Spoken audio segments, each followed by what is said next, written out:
বিচারের দাবি, আর তারই সঙ্গে এই মুহূর্তে জুনিয়র চিকিৎসকদের আন্দোলন চলছে। তাহলে সমাধান কি বেরোবে? মুখ্যমন্ত্রী ইতিমধ্যেই বার্তা দিয়েছেন। ফয়জদা, আসলে বার্তাটাই হচ্ছে না, প্রথম থেকে অ্যাপ্রোচটা খুব ভুল অ্যাপ্রোচ। প্রথমে বলেছিলেন আমি কিন্তু অ্যাকশন নিতে পারি, নিচ্ছি না, যারা আন্দোলন করছেন আঘাত পেয়েছেন। আবার বললেন অনেক হয়েছে, 1 মাস হয়েছে, উৎসব চলে আসছে, এবার চলে আসুন। এই অ্যাপ্রোচটা আমি নিন্দা করি।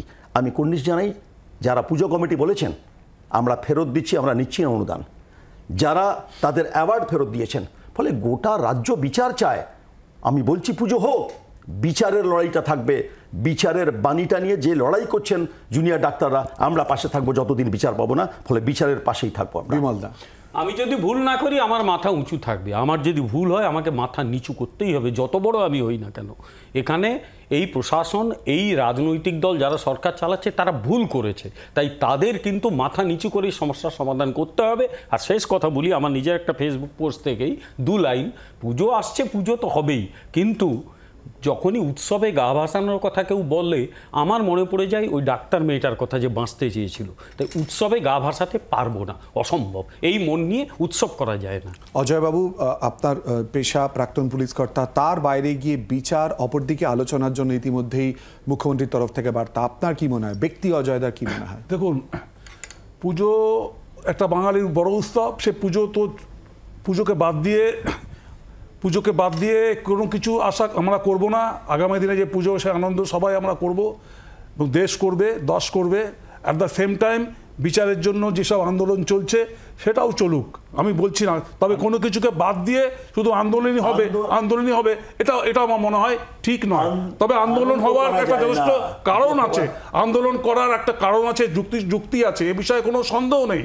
এত লোক মানছে, লক্ষ লক্ষ লোক রাস্তায় আজকে, শুধু আমাদের দেশে বলে নয়, আজকে সারা বিশ্বে আজকে সেখানে ছড়িয়ে পড়েছে এই আন্দোলন। তার মা বলেছে, আবেদন করেছে আপনারা করুন আনন্দ, আমার মেয়ে গেছে, আমরা তো আর পারবো না। আমি ফলে আনন্দ কখনই হবে না, যাই থাক না কেন। ফলে ওই বিচারের লড়াইটাই থাকবে। মন্ত্রটা কি বলতো? যা দেবী সর্বভূতেষু শক্তি রূপেণ সংস্থিতা। কেন করি বলতো? আমরা মহিষাসুরকে বধ করতে, রূপক, সেই রূপকটার উদযাপন আমরা কোনোদিন তখন করতে পারবো না যখন বাস্তবের মহিষাসুররা বিচার পাবে না। 1, 2, মমতা বন্দ্যোপাধ্যায় এর সঙ্গে গত পরশু অর্থনীতিকে জুড়ে দিলে, এই যে হকার ভাই ইত্যাদি, গত 2 মাস আগে হকার উচ্ছেদ, তোমার আর্কাইভ খুলে দেখাও, আমি সেদিন এখানে তোমার চ্যানেলে ছিলাম, হকার উচ্ছেদ নিয়ে উনি যে বক্তব্য বলেছিলেন, তাহলে সেই বক্তব্যগুলো তখন ভুলছিল কি? নাম্বার 3, এই মুহূর্তে হচ্ছে না, ইতিমধ্যে কলকাতা পুরসভা তরফ থেকে সিদ্ধান্ত, এখন চাপে পড়েছে, এখন অনেক কিছুই হবে না, ওসব কথা বাদ দাও তো। মানে 400 ইঁদুর খেয়ে বিল্লি বলছে আমি হজে যাচ্ছি।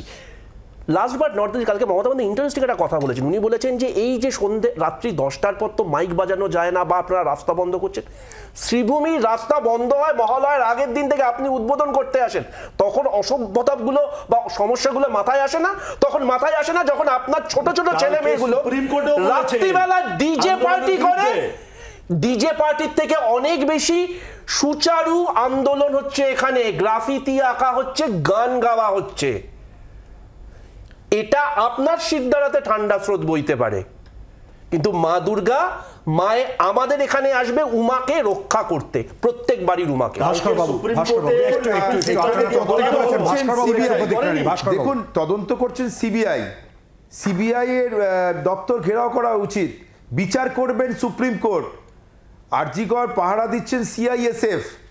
এখানে যে পরিকাঠামোগত কিছু বিষয় নিয়ে ডাক্তাররা প্রশ্ন তুলছেন, কিন্তু আমাদের প্রধান যে দাবি সেটা হচ্ছে নির্যাতিতার খুন এবং ধর্ষককে ধরা এবং তার শাস্তি, ফাঁসির দাবি।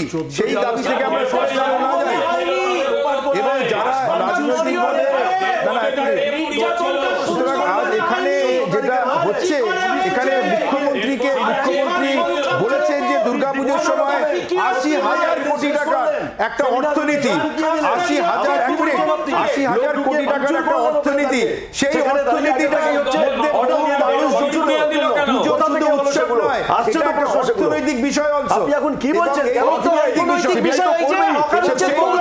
বিষয়টাকে মানুষকে যুক্ত হতে বলেছেন যে 80,000 কোটি টাকার পুজোর সময় যে অর্থনীতি, সেই অর্থনৈতিক বিপর্যস্ত টাকা দিয়ে হয় না, টাকা দিতে গেছিলেন তো মিথ্যা বলছেন, মিথ্যা বলছেন, 10,000 টাকা দিয়ে বন্ধ করতে গেছিলেন, 10 লাখ টাকা দিয়ে মানুষের তিলোত্তমার মা আমার বাড়ির বাবা মেয়েকে তাকে আমি মানুষের পড়াশোনা স্বীকার করেছি। করেছে। ঘুরে দাঁড়িয়ে যদি সব বলে, বেঁচে থাকার সুরক্ষা অধিকার দাও। আপনি কথা বলেন এগুলো। মুখ্যমন্ত্রীর যদি একটু লজ্জা থাকে, স্বাস্থ্যমন্ত্রী এবং পুলিশ মন্ত্রী থেকে পদত্যাগ করে অপসারণ করুন মিনিট করে এবং ডিসিশন শুধু উৎসব নয়, দুর্গাপুজো একটা অর্থনীতিরও বিষয়, সেটাও যেন মাথায় রাখা হয়। মানুষ শিল্পকে হত্যা করে ধর্ষণ করে আজকে অর্থনীতির কথা বলছে। লজ্জা হওয়া উচিত। পুজোর কাজ বলছে, আর সেজন্যই বলেছে দাবি থেকে সরেননি, মমতা বন্দ্যোপাধ্যায় দাবি থেকে সরেননি। আগামী দিনেও এবং এখনো কলকাতা পুলিশকে লম্বিস জানায়। ভাস্করবাবু, এই মুহূর্তে এখানে যারা রয়েছেন তাদের মধ্যে কংগ্রেস, বিজেপি বা সিপিএম এর তরফ থেকে যারা রয়েছেন তাদের বক্তব্য অ্যাপ্রোচ নিয়ে, যে মেল করা হয়েছে তার অ্যাপ্রোচ নিয়ে তারা প্রশ্ন তুলছেন। আপনি কি বলবেন?